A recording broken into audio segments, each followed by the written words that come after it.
মানে আমি একটা ইন্টারন্যাশনাল মডেল, আমি নিজেই সাহস পাই না এভাবে বোল্ড ড্রেস পরে এসে মানে সুইমিং পুলে এভাবে সুইম করতে। সত্যি আমার এই গার্ডস এখনো নাই ভাইয়া, যে আমি এভাবে এসে বোল্ড ভাবে, আপনারা দেখেছেন আমি কোর্টেও যাই খুব সোবার ভাবে, আপনাদের সামনেও খুব সোবার ভাবে আসার চেষ্টা করেছি। দিন শেষে একটা সামাজিকতা বলে, একটা মুসলিম কান্ট্রি, এটা একটা সামাজিকতার একটা ইস্যু থাকেই। উনি নিজেকে আসলে কি মডেলিং করতে চাচ্ছে না কি করতে চাচ্ছে আই ডোন্ট নো। আসলে ওনার মানসিক ডক্টর খুব দ্রুত দেখানো উচিত, বা ওনাকে বয়কট করা উচিত সমাজ থেকে। এই মহিলাকে, এই মহিলা লিটারালি সমাজে মানে এগুলোই শিখতেছে। মানে হট ড্রেস পরে সুইমিং পুলে সুইমিং করছে, মানে এটা কি প্রিন্স মামুনকে আকৃষ্ট করার জন্য কিনা?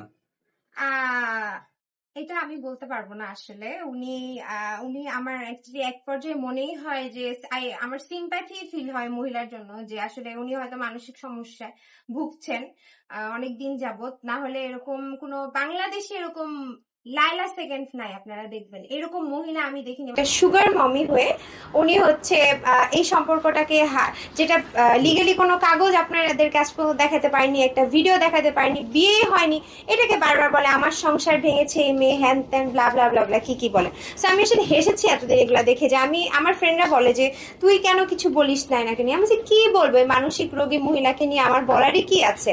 যার সাথে বিয়ে হয়নি, কিছু হয়নি, আমাকে এসে লাইভে এসে কান্নাকাটি করে আপনারা দেখলেন, ছবি টবি ভেঙে কি করতেছে। মানে এগুলা কি আপনাদের মনে হচ্ছে না কোনোভাবে যে এগুলা ভিউ এর জন্যই করা হচ্ছে? ছেলেরা এগুলো শিখতেছে, ছোট ছোট ছেলেরা এখন শিখবে যে ঠিক আছে আমরা বস্তিতে থেকেও একটা সুগার মামি ধরে হ্যাঁ এরকম বিকৃতি জিনিস করে বেড়াবো। এটা কিন্তু সমাজের জন্য অনেক খারাপ হচ্ছে। অ্যাজ এ মুসলিম কান্ট্রি হিসেবে আমাদের দেশে এটা অ্যালাউ করা আমার মনে হয় না উচিত। এই মহিলাকে দ্রুত বয়কট করা উচিত আমার মনে হয়। এখন যদি মামুন কারো কাছে যেতে চায় আফটার আওয়ার ডিভোর্স, ভাইয়া এখানে আমার কোনো সে নাই, বাট আকৃষ্ট করার জন্য এগুলা করছে কিনা এটা সেই ভালো বলতে পারবে। আর আপনারা তো সবাই দেখেন আসলে সবকিছু এখন সবার কাছে ক্লিয়ার, সবাই সবকিছু বুঝতেও পেরেছে কি জন্য কিছু হচ্ছে। মানুষ তো আসলে হিট অফ দ্য মোমেন্ট যখন রাগে থাকে তখন মানুষকে ট্রিগার করলে ওই জিনিসটা ইয়ে করে। যেমন আমি একটা কথা বলতে চাই, আজকে মামুন যে ইয়াবা খাচ্ছিল, হয়তো বা আমার ওই ছবিটা সবার সামনে দেখানো উচিত হয়নি, এটার জন্য আমার আই ফিল ব্যাড, যে আসলে অ্যাটলিস্ট এটা হয়তো বা করা উচিত হয়নি। আমি কোর্ট পর্যন্ত গিয়েছি, ওখানে ওটা দেখিয়েছি, ইটস ফাইন, বাট সবার সামনে সোশ্যালি হয়তো বা এটা আমার করা উচিত হয়নি। বাট রাগের মাথায় তো মানুষ ভাইয়া অনেক কিছুই করে। আর ওই মহিলার ব্যাপারে আর কি বলবো ভাইয়া, ওনার ব্যাপারে আসলে কথা বলার আমার রুচি কাজ করে না। আমি না পারতে 1 বছর পরে না উনার কারণে হচ্ছে না, বাট উনি এটার সাথে অনেক ভাবেই রিলেটেড, এটা আমি বলবো। উনি অনেক বাজে ইনফ্লুয়েন্স করেছে অনেক কিছুতে, বাট আমি আমার নিজের ব্যক্তি ডিসিশনে, সেটা আমার ফ্যামিলিরও না, সেটা আমার বন্ধু বান্ধবেরও না, সেটা কারো কথার দ্বারা না, এটা আমি আমার ব্যক্তিগত সিদ্ধান্ত। একদমই আমি ব্যক্তিগতভাবে ডিসিশনটা নিয়েছি ডিভোর্স দেওয়ার। কারণ হচ্ছে এই মারামারি বা অসম্মান, বা লাইভে ওই দিন দেখেছেন মামুন আমাকে লাইভে এসে খুবই বাজে কথা বলতেছিল, যেটা আমি কখনো মামুনের কাছ থেকে এক্সপেক্ট করিনি। সো আমাদের ডিভোর্সের সিদ্ধান্তটা একান্তই আমার।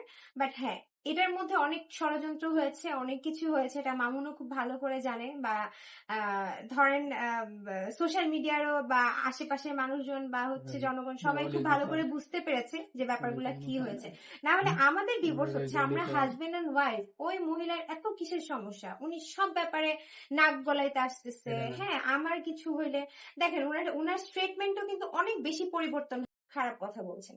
সো ওনার আমি কি বলবো, আসলে মানসিক সমস্যা নাকি নিজের হচ্ছে ভিউর জন্য এই ধরনের কাজ করে, এটা উনি ভালো বলতে পারেন। উনি অ্যাকচুয়ালি অনেক ম্যানিপুলেট করে, উইচ ট্রু। মামুন যেটা বারবার বলে, উনি অনেক ম্যানিপুলেট করে, অনেক ক্রিটিক্যাল একটা মহিলা। আমি আমার ইন্টার লাইফে এরকম মহিলা কখনো দেখিনি। একটা মানে লজ্জাবোধ থাকলে মানুষ একটা স্টেটমেন্টকে বারবার কিভাবে চেঞ্জ করে। আজকে 2 দিন আগে দেখলাম মামুনের মাকে নিয়ে গালিগালাজ, 2 দিন পরে মামুনের মাকে নিয়ে ভালো কথা, 2 দিন আগে মামুনকে নিয়ে গালিগালাজ, 2 দিন পরে মামুনকে নিয়ে ভালো কথা। অফকোর্স না, ওনার সাথে আমার হারা জিতারই তো কিছু নাই। সে একটা থার্ড পার্সন, আমি মামুনের লিগালি ওয়াইফ। আমার আর মামুনের সম্পর্কটা একটা বৈধ সম্পর্ক, যেটা হচ্ছে বিয়ের মাধ্যমে হয়েছে। আর উনি হচ্ছে একটা অ্যাবনর্মাল একটা সম্পর্ককে সমাজে স্টাবলিশ করতে চাইছে। উনি